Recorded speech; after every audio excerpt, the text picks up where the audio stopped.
sama-sama. Pada kali ini bersyukur akan disampaikan oleh Bapak Bambang Nugroho. Aku dan Empat dipersiapkan. Persiapkan.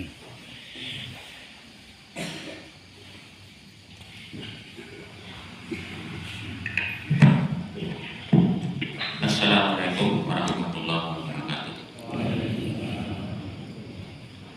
Alhamdulillah wa syukurillah ala nikmatillah la haula wa la quwwata illa billah. Asyhadu an la ilaha illallah wa asyhadu anna Muhammadan rasulullah. Allahumma shalli ala Muhammad wa ala alihi washabihi wa alihi wasallam. Assalamualaikum warahmatullahi wabarakatuh. Saya akan tuntaskan karena ini pilihan saya terakhir untuk mengisi kultum di Masjid Arafah ini untuk bulan Ramadan tahun ini. Jadi minggu hari kemarin sudah tersampaikan bagaimana kita bisa mencapai derajat takwa. Jadi ada 3 yang utama adalah kita melalui jalur ibadah. Jadi semua ibadah apapun itu muaranya ya, nanti takwa. Termasuk puasa. Jadi ayat puasa yang sangat populer itu ujungnya adalah la'alakum tattaqun. Jadi ibadah baik itu makhdhah maupun ghairu makhdhah. Yang kedua kemarin agar kita bisa mencapai puncak tanda dari kedudukan manusia takwa, kita harus istiqomah. Sekali kita berhenti di tengah jalan, maka kita tidak akan sampai ke tempat tujuan kita. Dan yang ketiga, kita harus mampu melewati cobaan, karena setiap manusia itu pasti dicoba oleh Allah. Salah satu tujuannya adalah untuk menaikkan derajat orang tersebut. Tidak ada manusia yang tidak dicoba oleh Allah. Makin tinggi derajatnya, makin tinggi pula kesulitan, cobaan, ujian yang akan diberikan oleh Allah. Nah, sekarang kita pahami bagaimana kemudian ibadah itu bisa kita lakukan agar sah menurut fikih syariat, yaitu agar bisa memenuhi prinsip-prinsip ibadah. Jadi ada 6 prinsip ibadah yang harus kita perhatikan, kita jalani ketika kita melakukan ibadah apapun. Yang pertama adalah tauhid, mengesahkan Tuhan. Jadi kita berbakti, beribadah, mengabdi itu hanya kepada Allah semata. Memurnikan tauhid agar tidak tercampur dari hal-hal yang mengotori, yaitu yang berbau syirik. Nah, ini sangat penting. Jadi ibadah itu hanya kepada Allah, mengabdi itu hanya kepada Allah, tidak kepada yang lain. Wa qadha rabbuka alla ta'budu illa iyyah. Jadi hanya kepada Allah. Jangan sampai kita melakukan ibadah itu kepada selain Allah. Itu prinsip yang pertama. Yang kedua adalah harus dengan niat yang ikhlas. Ikhlas itu artinya murni. Kita ibadah bukan untuk tujuan yang lain, hanya karena ridho Allah. Wa ma umiru illa liya'budu mukhlisin. Ya, betul. Harus dengan niat yang ikhlas. Kalau yang pintar matematik, rumusnya ikhlas itu 1/n, 1/n. Nah, n ini adalah niat selain mencari ridho Allah. Kalau kita ikhlas, n-nya itu 0, tidak ada niat apa-apa kecuali ridho Allah. Nah, suatu bilangan 1 dibagi 0 itu tak terhingga. Artinya kalau kita niat ikhlas, pahala yang kita peroleh itu tak terbatas, banyak sekali. Allah akan memberikan apapun. Sekali itu kita isi satu aja, misalnya kita ibadah agar dipuji orang, agar dilihat orang, agar dianggap sebagai orang soleh, ya udah, hanya dapat satu itu, satu per satu, hanya dapat itu, yang lainnya nggak dapat, dan hanya dapat di dunia, nanti di akhirat nggak dapat apa-apa, rugi kita. Sehingga prinsip yang kedua itu ikhlas. Ikhlas itu bukan pengertian bahasa Indonesia rela ya, tapi murni, niat yang tidak tercampur dengan apapun, baik yang sum'ah maupun riya. Itu yang ketiga. Yang kedua, yang ketiga adalah harus sesuai dengan sunnah Rasul, apa yang dicontohkan oleh Rasul. Tidak perlu kita kreatif ya dalam beribadah itu, tinggal kita contoh, tidak ditambah, tidak dikurang. Contoh yang paling populer adalah sholat. Rasulullah tegas mengatakan sholi kama ra'aitumuni usolli. Sholatlah kamu seperti aku sholat.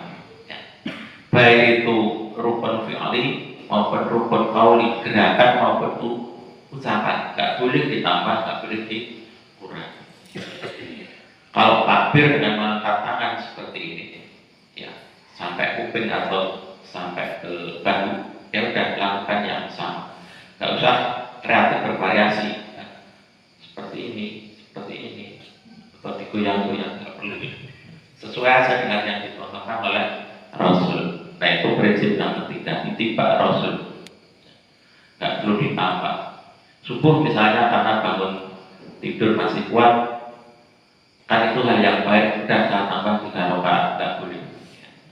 Jadi kalau ibadah, apalagi ibadah mandor, itu ikut saja, ya.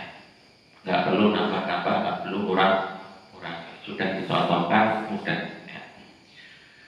Yang berikutnya adalah prinsip kemudahan. Ya. Dalam ibadah itu tidak sulit, Allah sudah mengatur ya ibadah itu sesuai kemampuan hambanya. Allah itu maha tahu sampai mana kemampuan hamba. Puasa misalnya, puasa itu ya dari terbit matahari sampai tenggelam, nggak usah gaya, puasa masih kuat, nanti jam subuhnya jam ngisa aja, nggak perlu. Prinsip mudah. Sehingga dalam sholat juga demikian, Rasul pernah bersabda, sholu qa'iman wa ilam tasfati wa qa'idan wa ilam tasfati wa kana wa ala junub. Sholatlah kamu dengan berdiri. Kalau nggak mampu duduk. Kalau nggak mampu lagi dengan tidur. Nggak mampu lagi di sholat. Enak kan? Jadi prinsipnya itu mudah. Yuridullahu bikumul yusra wala yuridu bikumul usra. Itu prinsipnya, prinsip mudah.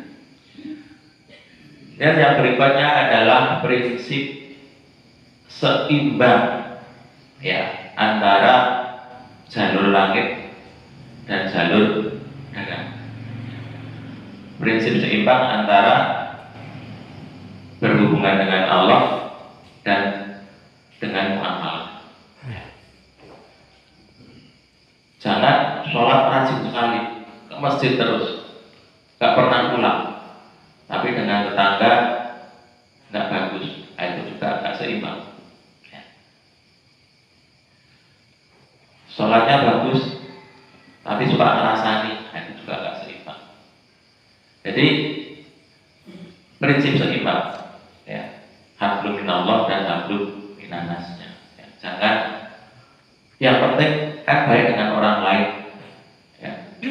Sholat nggak perlu. Nah, itu juga salah. Ya kan? Ada yang berprinsip itu. Jadi harus seimbang dua-duanya. Ya. Dan yang terakhir ibadah itu langsung, karena Allah itu sangat dekat dengan kita, nggak perlu pakai maklan. macam-macam, pakai perantara, pakai keris kan. Nah itu kan cuma perantara, nggak perlu. Allah itu cegah. Wa idza sa'alaka ibadi ani fa ini qarib. Allah itu dekat, nggak perlu pakai perantara. Ya. Ribet. Ya. Langsung aja minta kepada Allah. Nah itu 6 prinsip di dalam ibadah. Ya, jadi ibadah itu mudah, gampang, tetapi jangan dipermudah juga dan jangan juga dipersulit. Ya, sudah ada contoh konkret mudah. Ya. Rasulullah itu contoh yang paling baik, suatu hasanah, kita tinggal nyontek aja. Ya. Kita tinggal itibak saja. Qul in kuntum tuhibbunallaha fattabi'uni yuhibbukumullah. Itu prinsip. Nah itu yang bisa saya sampaikan. Terakhir, karena ini mimbar terakhir saya mohon maaf kalau ada kesalahan selama saya matur di hadapan Bapak Ibu sekalian. Insya Allah apa yang saya sampaikan dari awal sampai hari ini, ya, dari fasilitas takwa, kemudian bagaimana memperoleh takwa itu, jalurnya seperti apa, dan kemudian prinsip menjalankannya seperti apa, agar kita bisa mencapai derajat takwa. Mudah-mudahan kita dipermudah oleh Allah, diberi kekuatan sampai akhir hayat kita bisa mencapai derajat takwa. Saya akhiri, bila taufik dari saya. Assalamualaikum warahmatullahi wabarakatuh.